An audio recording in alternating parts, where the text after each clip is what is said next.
안녕하세요. 타쿠닷컴 팟캐스트 아르케 편. 오늘 저 오스카와 그리고 피터팬님 함께 이 블레이드에 대해서 알아보도록 하겠습니다. 네. 예, 아르케 블레이드 피터팬님도 쳐보셨죠? 네, 쳐봤습니다. 예, 다른 블레이드에 비해서 네. 우선 외관적으로 달라 보이는 면이 눈에 띌 그렇죠. 거고요. 그렇죠? 앞. 예, 또 앞뒷면이 다르다는 것 때문에 많은 분들에게 관심을 끌었던 그런 블레이드입니다. 네. 예, 최근에 또 몇 편의 글들도 후기들도 올라왔었고요. 저희가 이 제품에 대한 설명을 하는 데 있어서 그동안 글로 썼던 것 외에 팟캐스트를 통해서 제품에 대한 설명을 하도록 그렇게 좀 생각을 해보고 있는데요. 네네. 예, 좀 이 컨텐츠가 재미있는 컨텐츠가 되려면 예, 피터팬님께서 저에게 질문도 좀 많이 해주시고 또 네. 아르케 블레이드 실제로 사용하셨던 입장에서 제 말이 공감되는 면이 있다면 또 지적도 해주시고 또 공감이 안 되는 부분이 있다고 하면 예, 또 그런 부분도 밝혀주시면은 네. 예, 재미있는 컨텐츠가 되지 않을까 생각을 합니다. 뭐 사용해본 소비자 입장에서 한번 궁금한 게 있으면 여쭤보도록 하겠습니다. 예, 좋습니다. 이 아르케 블레이드는 넥시의 5세대, 예, 5세대 블레이드고요. 그 넥시의 5세대라고 하는 것은 넥시 1세대로부터 4세대까지 진행된 여러 가지 그 내용들을 가지고 네. 예, 새로운 세대를 열어본다라는 개념으로 시작을 했거든요. 네네. 예, 그 아르케 블레이드와 연관될 수 있는 블레이드들을 제가 몇 가지 가져왔어요. 우선 외관이 좀 비슷해 보일 텐데 루비콘과 또 리썸 블레이드 세 개의 블레이드를 다 쳐보셨나요? 네, 저는 3개 다 사용해본 것 같아요. 아, 그래요? 네. 예, 본인에게 있어서 가장 잘 맞는다고 하는 블레이드는 어떤 것인가요? 이 셋 중에 꼽으라고 한다면은 저는 이 루비콘 블레이드요. 예. 네. 아르케는 사실 조금 어렵다고 하시는 분들도 좀 계셨어요. 아무래도 뭐 앞면 뒷면이 다르다 보니까 예. 그런 부분에 있어서 예. 좀 적응하기 뭐 까다롭다 하시는 분들도 있었던 것 같고 예, 오히려 또 이 두 라켓의 장점을 같이 가지고 있는 라켓이기 때문에 예. 뭐 좋아하시는 분들도 있고요. 예, 그래요. 이 아르케 블레이드는 기본적으로 넥시의 한 세대를 대표하는 넥시의 그러니까 지난 모든 세대를 대표하는 블레이드라고 할 수가 있어요. 하나하나 짚어보도록 하겠습니다. 우선 뒷면의 구성은 예, 이 리썸과 같은 구조. 예. 예, 뒷면 소재는 우리가 화이트 애쉬라고 부르는 예, 소재를 썼고요. 그리고 이 앞면 소재는 예, 제가 사실 루비콘 소재를 제가 공개를 하지 않았었는데 얘기하신 적이 없잖아요. 얘기한 적이 없어요. 근데 이제 최근에 이 루비콘 소재가 타 브랜드에서도 관심을 갖고 있는 것 같아요. 그래서 제가 이제 이름을 공개하진 않고는 있는데 네. 이 소재들의 특성을 한 블레이드에 담았다는 면에서 예, 특징이 있지만은 그거 외에도 또 얘기할 부분이 많이 있어요. 네. 이 아르케는 기본적으로 이 구조를 보면 중심층이 있고요. 이 중심층은 약간 색깔이 이렇게 있죠. 네네. 예, 이 부분은 이제 탄화된, 그러니까 우리가 이렇게 부를 수 있을 것 같아요. 터모 프로세스를 했다 또는 뭐 버닝 이런 거 했다고 하는 거죠. 네. 그 다음에 두 개의 층이 있습니다.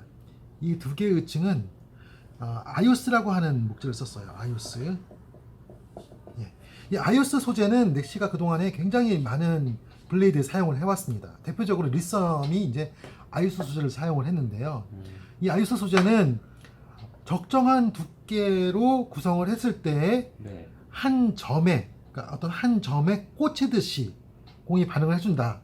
그래서 이 점에 꽂힌다는 느낌을 가지고 제가 듀얼 스피드, 예, 가변 반발력이라는 개념을 도입을 할 때 사용했던 소재예요.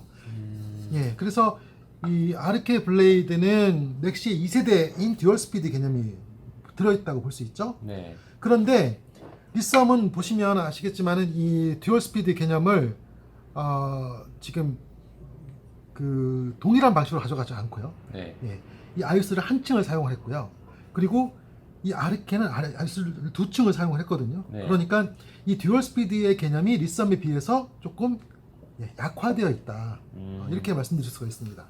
물론 이건 이제 단순하게 그렇게만 말할 수는 없고요. 그러니까는 이 아이오스 층의 두께, 또 아이오스 층과 결부되는 다른 층이 어떻게 사용되느냐에 따라서 조금 달라질 수도 있어요. 그런데 이 아르케 블레이드는 아이오스 층이 갖고 있는 듀얼 스피드를 극대화시키지 않고 예를 들면 리썸에서는 아이스층이 갖고 있는 듀얼 스피드 그 특성이 극대화됐다고 볼 수 있겠죠. 네. 예, 이쪽은 극대화됐다고 볼 수 있고 이쪽은 좀 작게 돼 있다. 예. 그리고 이렇게 아이스층을 그 두 개의 층을 가져가는 구조가 사실 이전에 넥시에 3세대 있었어요. 혹시 아실지 모르겠는데 3세대 김정은 블레이드. 예. 예. 김정은 블레이드를 처음 제작을 할 때 이제 김정은 선수가 직접 시타를 하면서 네. 시작을 했는데 그 전까지는 제가 아이스층을 두 개의 층을 사용한 블레이드가 없었어요. 네, 네. 그런데 이제 이 블레이드를 사용을 하면서 이 블레이드 제작을 하면서 아이스층을 두 개를 사용을 해봤죠. 그렇죠. 네. 예, 그러면서 아이스층이 갖고 있는 그런 점으로 받는 듯한 특성을 조금 더 약화시키면서 스피드를 강화한 형태가 이제 김정은 블레이드라고 할 수 있습니다. 근데 이 김정은 블레이드의 이런 3세대적인 감각은 4세대로 이어지죠. 예, 지금 그 넥시의 4세대 루비콘이 바로 김정은 블레이드에 사용되었던 구조가 동일하게 사용되어 있고요. 그리고 이제 역시 탄화되어 있는 중심층, 예, 중심층의 탄화도 똑같은 방식이고요. 그래서 이 루비콘 블레이드는 7겹 합판 중에서 7겹 합판이면서 빠른 블레이드라는 특성을 갖고 있었습니다. 그리고 이 특성이 그대로 이전되어 온, 그러니까 가변 반발력은 2세대의 특징, 그리고 이제 그 뒷면에 이 화이트 애쉬층을 사용한 것은 2세대의 특징이라고 할 수 있고요. 네. 그리고 이 가변 반발력을 약화시킨 것은 3세대의 특징이죠. 3세대는 2세대에 비해서 가변 반발력을 어떠한 특정한 지점으로 모아서 네. 가장 적당한 지점으로 살려내겠다. 그 3세대적인 특징이라고 할 수 있고요. 그리고 이제 4세대로 넘어가서 이 두 개의 아이오스층을 사용한 3세대의 특징에 4세대가 추구하고 있는 회전. 예. 좀 더 끌림이 강화된 건가요? 예, 그렇죠. 4세대의 특징은 이제 회전이죠. 어떻게 하면 회전을 더 많이 줄 수 있느냐. 여기에 가장 많이 이제 관심을 가지고 이끌어온 것이 4세대인데 이 표층 자체가 공을 끌어가는 능력이 상당히 있는 표층이었죠. 예. 그리고 이제 이렇게 구조를 보시면 이렇게 두 개의 블레이드는 거의 쌍둥이 블레이드라고 할 수 있어요. 네. 예, 그런 약간의 차이가 있다고 하면은 탄화의 여부가 이제 차이가 있죠. 예, 네네네. 왼쪽 것은 보시면 전부 다 이제 탄화되어 있고 오른쪽 것을 보시면 중심층 외에는 탄화가 안 되어 있는 네. 예, 이런 차이들이 있는데 이 모든 과정에서 그 도입된 여러 기술들이 세대를 망라해서 집적되어 있기 때문에 5세대는 어떤 하나의 세대라기보다는 넥시의 1세대부터 4세대가 총 망라되어 있는 형태라고 볼 수 있다고 할 수 있습니다. 네네. 예. 제가 설명 드렸는데 그런 의미에서 루비콘과 아르케의 차이는 어떤 면이 있을까요? 시타하면서 느끼신 어떤 차이가 있다고 하면 이 세 개의 블레이드를 놓고 한번 얘기를 해볼까요? 루비콘과 아르케요? 예. 조금 더 빠르다고 느껴지는 쪽은 어느 쪽이었습니까? 루비콘이 네, 예, 조금 더 확실히 빠르다고 빠르더라고요. 네. 느껴졌고 그리고 뭐 이제 비교적 안정감이 있고 뭐 예. 블록을 한다거나 예. 이제 그런 기술적인 부분에서는 아르케가 루비콘보다는 훨씬 더 안정감이 좋았고요.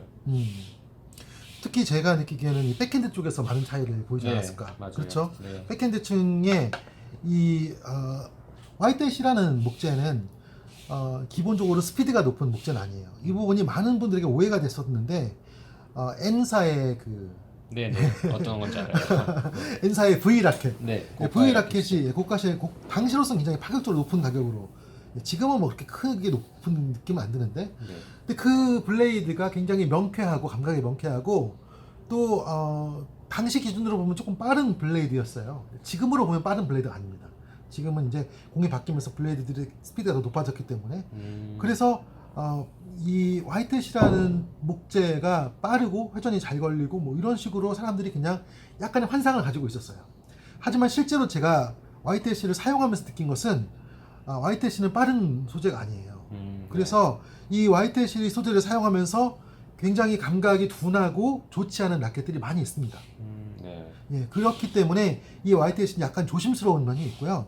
그런데 이 화이트햇을 쓰면서 제가 주목하는 측면은 뭐냐면 백핸드에 화이트햇을 썼을 때, 그러니까 이 루비콘과 비슷한 구성이지만 백핸드에 화이트햇을 썼을 때 공이 조금 더 오래 머무르고 약간은 늘러붙은 듯한 감각을 느낄 수 있다는 것이죠. 그래서 이 아르케 블레이드를 구성할 때 제가 가장 주목한 것은 백핸드 플레이예요. 치키타라고 하잖아요. 네. 예, 치키타는 원래 그 바나나 브랜드인 거 아세요? 네, 알고 예, 있어요. 그래요. 그러니까 라켓이 바나나처럼 이렇게 움직인다는 의미에서 치키타라고 부르는데요. 그러니까 라켓을 떨어뜨리죠. 네. 많이 떨어뜨리고 감아서 올리죠. 네. 그런데 포핸드 드라이브처럼 큰 스윙을 할 수 없기 때문에 짧은 순간에 빠르게 그 감아줘야 되는데, 물론 뭐 실력이 좋은 사람들은 이것을 한 각으로 할 수 있을 거예요. 한 각으로 팍 튀겨서 할 수 있겠지만은 보통은 이게 구분돼서 공을 들러붙이고 뿌린다라는 느낌을 갖고 하게 됩니다. 그러니까 아마추어 선수 분들의 경우 특히 더 그런 경향이 강할 거고요. 제가 보기에는 백핸드 기술이 완성되어 있다고 하시는 분들은 제가 구상한 이 아르케가 굳이 필요 없을 수도 있어요.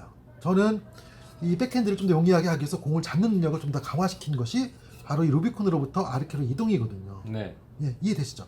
그래서 백핸드에 조금 더 공을 잡아주는 그런 타이밍을 가져가면서 안정감을 주겠다는 게 아르케의 목표였고요. 네. 두 개의 블레이드는 쌍둥이 블레이드 같지만 조금 다른 목표를 갖고 있어요. 그러니까 루비콘은 최초의 설계로부터 공을 끌어올려서 멀리 보내는 목표. 네. 아르케는 공을 잡아서, 특히 백핸드에서 공을 잡아서 쉽게 끌어올리는 목표를 가지고 있었다고 할 수 있습니다. 그래서 추천드린다고 하면 최근에 어떤 분이 재미있는 글을 쓰셨어요. 아르케를 가지고 본인이 많이 헤맸는데 헤맨 이유를 알겠다. 혹시 글을 읽어보신지 모르겠는데요.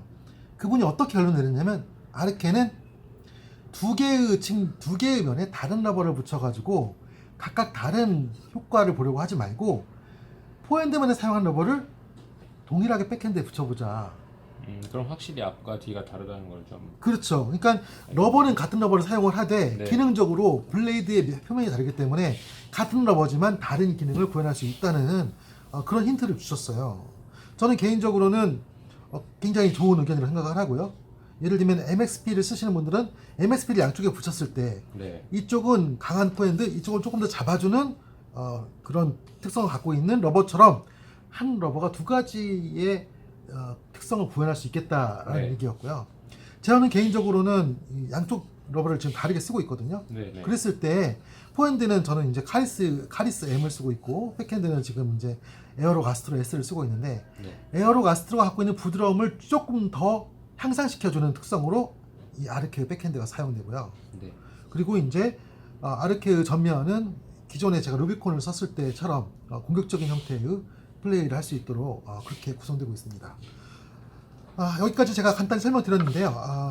혹시 질문 있으십니까? 이 아르케 라켓에 예, 지금 뭐 오스카님이 방금 전에 예. 앞면에는 카리스 M, 뒷면에는 아스트로 S를 쓴다고 하셨는데 예. 사용하시는 거 말고 이 라켓 자체랑 좀 잘 어울리는 다른 어떤 러버가 있을까요? 추천할 만한 러버? 추천할 만한 러버. 지금 넥시의 그 4세대 또 5세대로 넘어오면서 가장 관심을 갖고 있는 것은 회전이거든요. 네. 그렇기 때문에 저는 기본적으로는 회전을 강화시킬 수 있는 형태의 블레이드를 계속해서 관심을 갖고 있었고요. 네. 그러다 보니까 자연스럽게 나오는 저희 생각하게 되는 러버 조합은 네. MXS, MXS요. 예, MXS하고, 그리고 또 이제 루비콘부터 이제 검증된 부분이지만 카리스 H도 상당히 많이 신경을 쓸 수밖에 없습니다. 이 두 개의 러버들은 카리스 러버의 경우는 넥시의 그 가장 대표할 만한 러버라고 할 수 있고, 그리고 이제 MXS는 현재 그 티바 스폰을 받고 있는 저희 타쿠다컴의 스폰서 중에서 티바 러버를 쓰고 있는 가장 많은 분들이 쓰는 러버거든요. 그렇죠. 그래서 그런 러버들이 이 블레이드와 좋은 조화를 이루는 것이 굉장히 중요해요. 네. 그래서 그런 러버들은 이 블레이드에 실패할 확률이 거의 없다고 볼 수 있습니다. 네. 네. 백핸드면에 있어서는 기본적으로 이 블레이드가 사실 가벼운 블레이드거든요. 네. 지금 제가 무게들을 해보니까 대부분 다 80g 초반대 네. 무게들이에요. 그래서 사실 백핸드 면에 있어서도 조금 단단하고 무게가 나가는 러버를 붙이기에 부담은 전혀 없습니다. 그렇지만은 이 두 개의 블레이드 또 어떤 뭐 다른 넥시의 블레이드 마찬가지지만은 백핸드면이 갖고 있는 특성을 구현하기 위해서 네. 여타의 러버를 붙인다고 하더라도 네. 특별하게 안 맞는 러버를 찾기는 어려울 거예요. 네. 그러니까 이 아르케 블레이드나 또는 루비콘 블레이드, 특히 넥시의 1, 2세대에 비해서 네. 3세대, 4세대, 5세대로 넘어오면서 그 범용성이 더 넓어졌다고 볼 수 있어요. 이 세대에서는 굉장히 많은 그런 특이한 특성들을 추구하기 때문에 어떤 러버는 잘 맞고 어떤 러버는 잘 안 맞고 하는 경우가 많이 있을 수 있는데 네. 4세대 이후로부터는 4세대, 5세대는 특히 범용성을 굉장히 중요하게 보고 있기 때문에 제가 추천드리는 것 외의 다른 러버들도 크게 무리는 없지 않을까 네, 이렇게 설명드리고 있습니다. 예. 알겠습니다. 예, 저희가 사용하고 있는 이 컨텐츠는 향후에 저희 타쿠닷컴 사이트에 제품 설명에도 추가를 해서 이 제품에 대해서 궁금하신 분들에게 유용한 동영상 컨텐츠로 활용될 예정입니다. 예, 이상 아르케 블레이드에 대해서 저는 설명드린 오스카였고요. 저는 피터팬이었습니다. 예, 감사합니다. 네.